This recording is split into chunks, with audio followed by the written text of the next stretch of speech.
Hey everyone, Lone Wolf Jai here, and well, first of all, sorry for the lateness of getting this out. Um, so the finale episode, season 1, episode 7, In the Name of Honor, was released last week. Took me a few days to watch it, but here we are. It's kind of not fresh in my mind because I've been pretty busy doing other stuff, but here we go. Gonna do as much as I can, like from memory, along with my own personal view on the series as a on the first season of the series as a whole. So, start off. They are in. They go into the.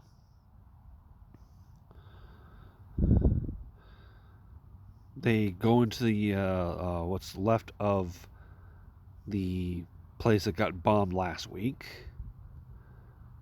and well, of course, no survivors. They decided to hold up there in that place. Um, some people are in other areas.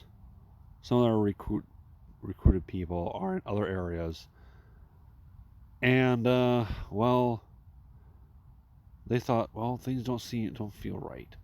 It appears that the various townspeople there in Molsespa were, I guess, paid off or something by the Pike Syndicate. They attacked. Well, a few people made well the motorcycle gang, I guess you can call them that. Some of them made their way back to where Boba Fett and them are. They were all attacked by they ended up getting attacked by the Pikes. Kersenton was overwhelmed by the village people.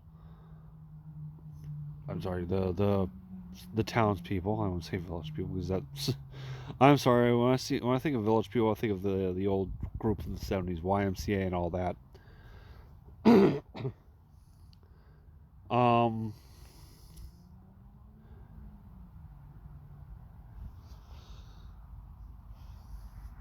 Well, actually, the townspeople do end up fighting the people, and they go back in they're holed up in that little place. The Pikes come up, and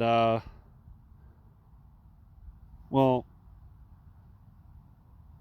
they try to they send the Twi'lek uh, assistant to the mayor out and to negotiate a possible surrender, and well, they don't do that.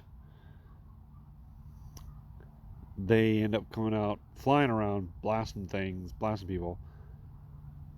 The motorcycle gang goes back, joins them back there, and they are encountered by what appeared to be giant spider uh, robots. Then once they put up those shields around them, I was like, oh great, they're large droidicas.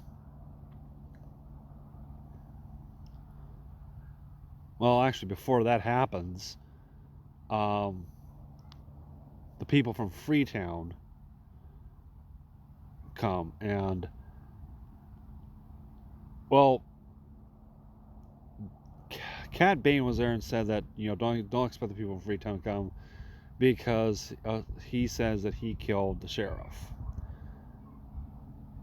We don't know if uh, if um, God, what's his Timothy Oliphant's character, whether or not they don't specify that he's dead.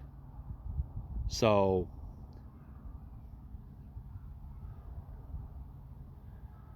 um,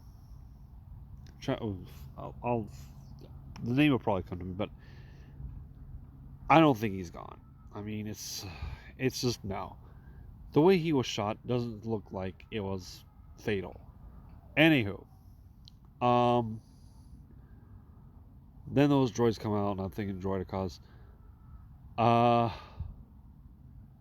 while this is happening, an X-wing lands in that one lady's shop, and inside the X-wing, of course, the X-wing is Red 5. Inside the X-wing is little Grogu. Apparently, he chose the Beskar chainmail. So, yeah, Grogu is shoot. Huh. Anyway, yeah, Grogu is put that out there. Grogu went back to Mando. Now this made me think to myself, well, at least I'm not going to connect him to the sequel trilogy. By the way, to me, I'm sorry, Disney, stop trying to connect this and The Mandalorian with the sequel trilogy, because to me, the sequel trilogy is the Dragon Ball GT of Star Wars. So, and people who are saying, "Oh, it's definitely connected. It's definitely going to be connected." Just stop, okay? Anyway, back on this. I mean, to me, the only thing that we've seen, I'm going to go off a little side here.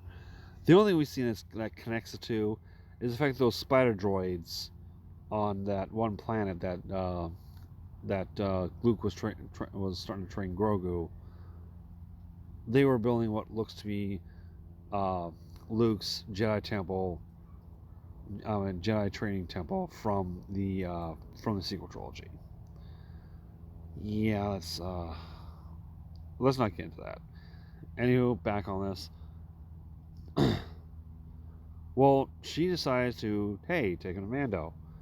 She's not aware. I don't. Apparently, she's not aware there's a fight going on. Well,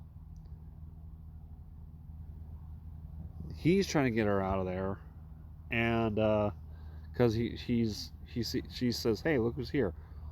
He's like, oh, hey, hi, yeah, we gotta get out of here.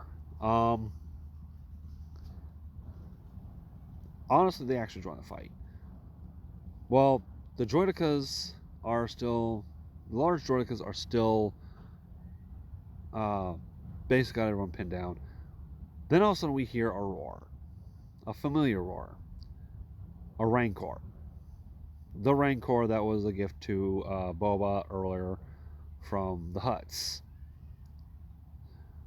Well, he's riding it, and they wreck a few.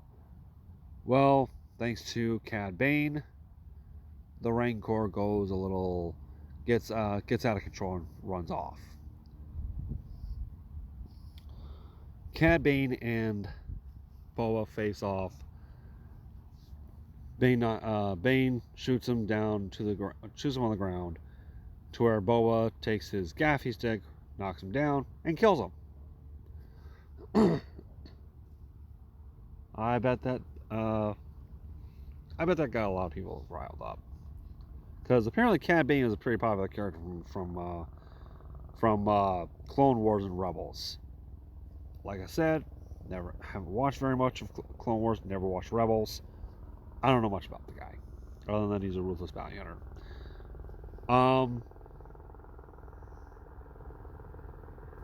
Continue on.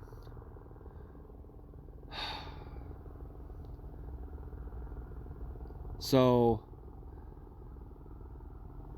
basically, they do survive, and every one of the Pike people, they're dead. They're gone. At Mos Eisley, well, the mayor, I think it's, oh god, what's it? It's the Hammerheads. I can't remember the official name of those characters, but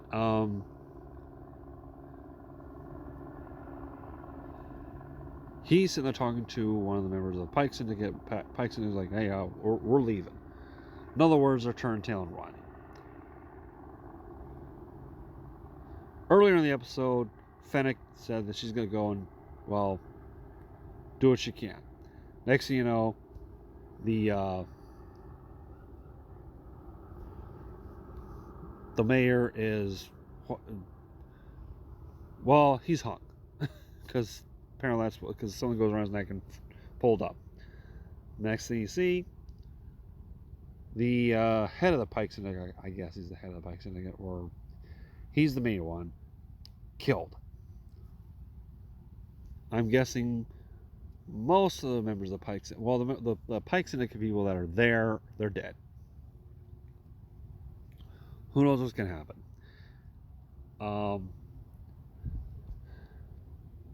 So Bo was walking around. Everyone's, bowing to him, and he's not feeling comfortable about it. And it ends with Din taking off in the Naboo starfighter, and that little compartment is Grogu, which is what everyone was saying was going to happen. And that was it. Now for my thoughts. This episode had its good points and its bad points. It wasn't bad. Overall, this series to me was a big disappointment. You took a character that a lot of people built up in their own way, deconstructed him, and made him into something that people did not want. So, when I saw Boba sitting there at the end of season 2 of Mandalorian, just sitting there on that throne, I thought he was gonna control like a ruthless gang of whatever. Nope. And a series is bad when your main star doesn't feel right. Yeah, Tamora Morrison. He has gone on record saying he's not comfortable with the way Boba Fett's being portrayed. But Boba Fett was always like the silent one, the silent kind of character. They did not do that. So anyway, that's my review of it. Hopefully season 2 is a little better. Although knowing the way that Disney is, I highly doubt it. This did get me a little bit excited, or anticipation, a bit of anticipated for season 3 of Mandalorian. That all being said, this is Lone Jazz saying thank you all for watching. See y'all next time, and once again, my apologies. Take care of yourselves.